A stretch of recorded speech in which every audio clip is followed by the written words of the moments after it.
এতিয়া চোৱা এইফালে গোটেই আমাৰ পাহাৰে আৱৰি আছে, নৰ্থতটো গোটেই হিমালয়খন আছে। কোনোবা যদি বিদেশীয়ে ভাৰতত আক্ৰমণ কৰে তেনেহ'লে এই পাহাৰৰ মাজে মাজে কিছুমান ৰাস্তা আছে, ঠিক আছে, পাছেজ বুলি কোৱা হয়। পাছেজ দি আহি পেলাই তেওঁলোকে ভাৰতত প্ৰৱেশ কৰিব লাগিব। আনহাতে ভাৰতৰ শাসকসকলেও যদি বিদেশীসকলক প্ৰতিৰোধ কৰিব বিচাৰে তেওঁলোকেও আগুৱাই গৈ পেলাই তেওঁলোকক ভাৰতত সোমোৱাৰ আগতেই প্ৰতিৰোধ কৰিব লাগিব।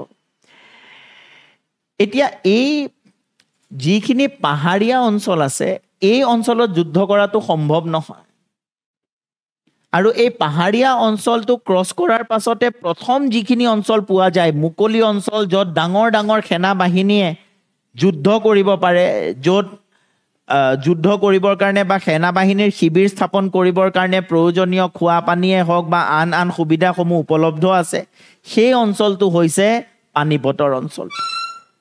গতিকে এই পাছেছবিলাকেৰে সেনা বাহিনী অহাৰ পিছত প্ৰথম যিটো জেগাত তেওঁলোকে অলপমান থিতাপি ল'ব পাৰে সেইটো হৈছে পানিপতৰ অঞ্চলটো।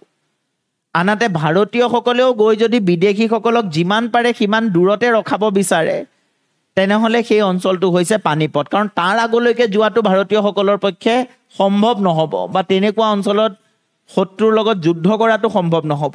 গতিকে এই পাছেছবিলাক পাৰ হোৱাৰ পাছত প্ৰথম যিটো মুকলি অঞ্চল পোৱা যায়, য'ত দুটা বৃহৎ সেনা বাহিনীৰ মাজত যুদ্ধ হ'ব পাৰে, য'ত তেওঁলোকে শিবিৰ স্থাপন কৰি থাকিব পাৰে, য'ত খোৱা পানীৰ ব্যৱস্থা আছে, নদী আছে, সেই অঞ্চলটো হৈছে পানিপত। সেইকাৰণে দেখা যায় যে প্ৰায়েই যেতিয়া বিদেশী আক্ৰমণ হয় বা ভাৰতৰ পৰা কোনোবাই তেওঁলোকক প্ৰতিৰোধ কৰিবলৈ আগবাঢ়ি যায় তেওঁলোকৰ মুখামুখি প্ৰায়েই পানিপত অঞ্চলত হোৱা দেখিবলৈ পোৱা যায়।